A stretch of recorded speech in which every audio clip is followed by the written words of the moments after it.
when the Lord Jesus says something, there is no authority in existence that can override what the Lord says. Period.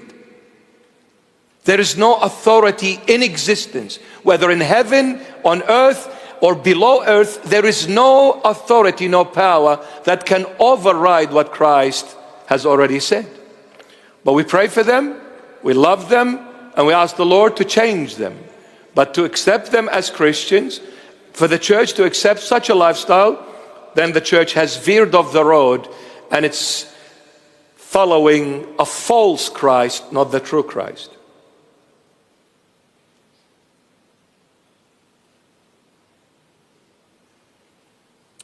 Can you explain the significance of the temple throughout the Bible? Well, in a nutshell, my beloved, and God bless you too, and more. The temple of the Old Testament was symbolic for the true temple of God, which is Christ.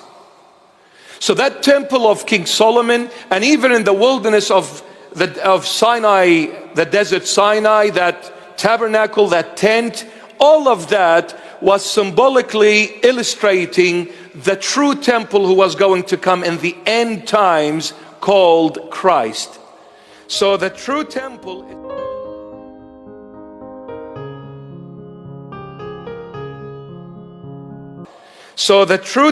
is the Lord Jesus. And this is why when the Lord Jesus came, when he was talking to the Samaritan woman in the Gospel according to St. John chapter 4, he entered a conversation, a dialogue with her. And then she said, our father said we need to worship here in Samaria, but you Jew people say you need to worship God on Mount Moriah in Jerusalem. So which one is it? The Lord replied to that woman and said, he said, the hour is coming and it has come now. He's talking about himself. The hour is coming and it has already come now. Neither here nor in Jerusalem you will worship God, because God is spirit and you need to worship him in spirit and in the truth. He was referring to himself when he said, the hour is coming and it is here now. I am Jesus Christ. I am the true temple of God.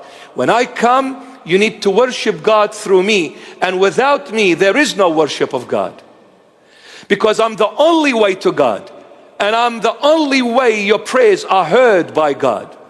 And if any Christian leader, no matter how big or small they are, if they say to you that there is other ways to God outside of Jesus Christ, then they are the sons of the snake as well. Don't listen to them. There is only one way to God, and there is only one truth and one life, and that is Christ Jesus, the King of all kings and the Lord of all lords. There is no other way except the Lord Jesus. Amen? Amen. How can I pray for a more pure and loving heart? Ask the Lord and never stop asking the Lord. It may take you a month, it may take you a year, it may take you 10 years, it may take you a lifetime.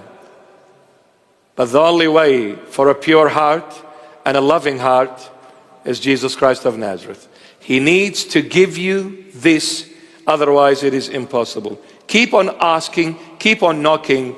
Sooner or later, the Lord will hear your prayer and will answer your prayer, my beloved. But let me say one thing. Look, since it's the last Friday, you'll be sleeping here tonight, okay? So you're not going anywhere.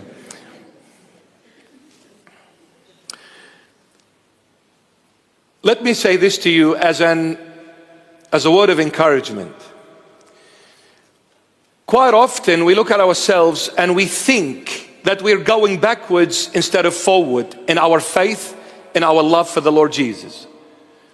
Because we see ourselves struggling all the time, you know, falling and getting up and falling and getting up and falling, and we say, I'm not going anywhere. I'm not getting anywhere. But let me tell you this. While we are in that turmoil, while we are in that cyclone, while we are in that dark tunnel, don't ever make any permanent decision on a temporal situation. Everything in life is temporal. And everything, since it's temporal, everything changes. Therefore, don't make a permanent decision on a temporal situation. Remember this. So when you are going through some hardships, this is not the end. So don't make a decision and say that's it. No, because there's always the light at the end of that tunnel. But I'll say this. The Lord Jesus resembled himself to that grain of wheat. When you look at the grain, as long as it's outside, it's not buried underground, there is no form of life in it. Because the sign of life is movement. The sign of life is movement. When you look at the grain of wheat, it's absolutely dead. When does it become alive? When you bury it. Now, if somebody says, I believe in God when I use my head only. Logic, you need to prove it to me. You need to prove it to me that God exists. Well, my dear friend, how come when I bury that grain of wheat, then it becomes alive? But isn't it when you bury things, they are normally dead? How come when you bury them, they become alive? You use your head, well, this is against every logic.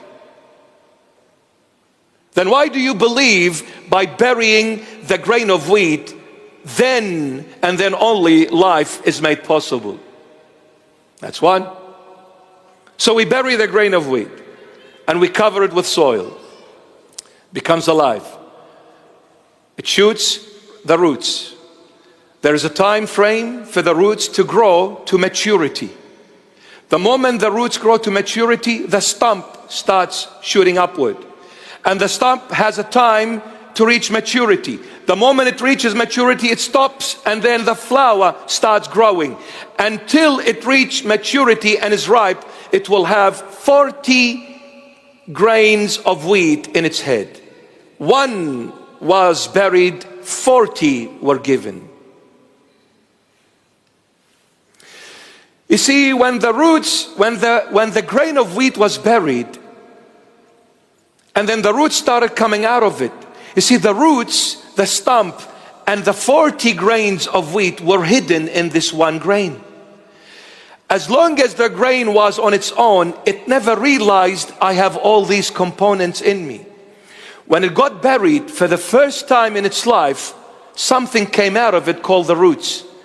When the roots started growing, it was very uncomfortable for the grain of wheat to experience this. Something new happening in my life for the first time.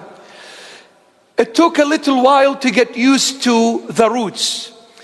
As it got used to the roots, the stump started coming out. It says, oh my goodness, I thought I was progressing, now I'm going backwards. What's happening in my life? What is this stump coming from? Why? I was okay with the roots. I was comfortable with that. I got used to that life. I got settled with that life. All of a sudden, everything is falling apart. Something new has started in me. I have no idea what it is. I got used to the stump growing. Before getting comfortable with it, stopped. The flower came, and then another turmoil situation. But it didn't realize, the grain thought it was going backwards in faith, but didn't realize it reached maturity and gave 40 grains of wheat. That's why you need to trust in the Lord Jesus. No matter what changes are happening in you, the Lord will always progress in you.